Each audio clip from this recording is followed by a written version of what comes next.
Who is Allah? Jalla Jalaluh. Allah's not an idea you hold. He's the reality holding you. Before you think of God as something, pause.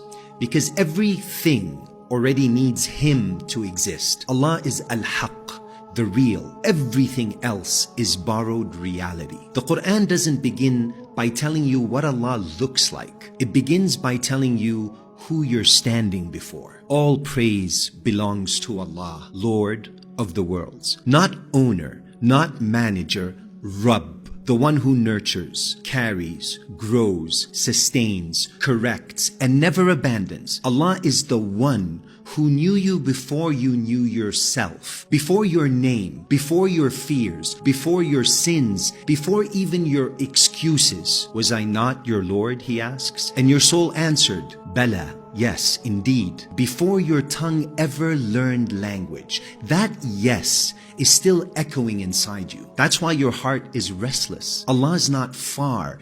Distance is a makhluk, a creature. He created it. We are closer to Him than His jugular vein. Closer than your thoughts. Closer than your memories. Closer than your voice narrating your life in your head. You don't move toward Allah by traveling. You move toward Him by seeing clearly. Perspicacity. Allah is the one who acts through causes, but is never trapped by them. You call it luck, you call it coincidence, you call it timing. Allah calls it permission. The fire didn't burn Ibrahim alayhi salam, not because fire forgot how to burn, but because fire only burns when Allah allows it to. So when something works in your life, it's not because the door was powerful. It's because the opener, Al-Fattah, was present. Allah is the light of the heavens and the earth. Allahu nuru samawati wal ard. Not a light, the light by which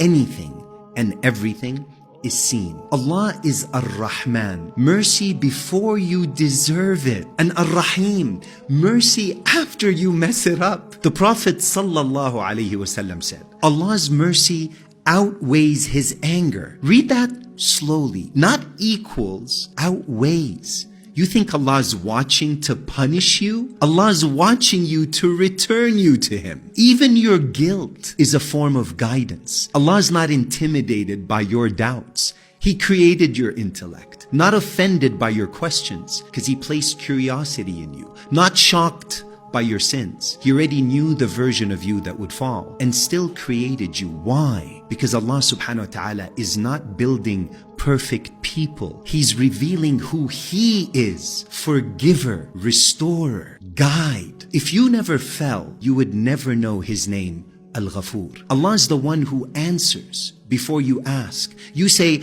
I made dua and it didn't happen. But what if it did? Just not in the form your ego requested. What if Allah answered by protecting you, or delaying you, or rerouting you, or breaking you so you could finally soften? The Prophet sallallahu alaihi wasallam said, amazing is the affair of the believer. Everything is good for him. Not because life is good, but because Allah is involved. Allah is not found in noise. He's found in surrender. When the masks fall, when the strategies collapse, when you finally say, I can't do this alone. That's not weakness.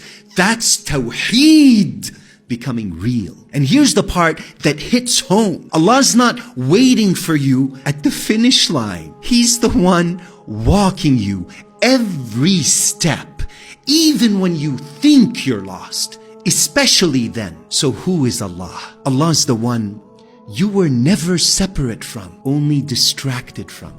And the moment you stop mistaking the doors for the one who opens them, you don't find Allah, you remember Him. And when that happens, nothing, I mean nothing, looks the same again.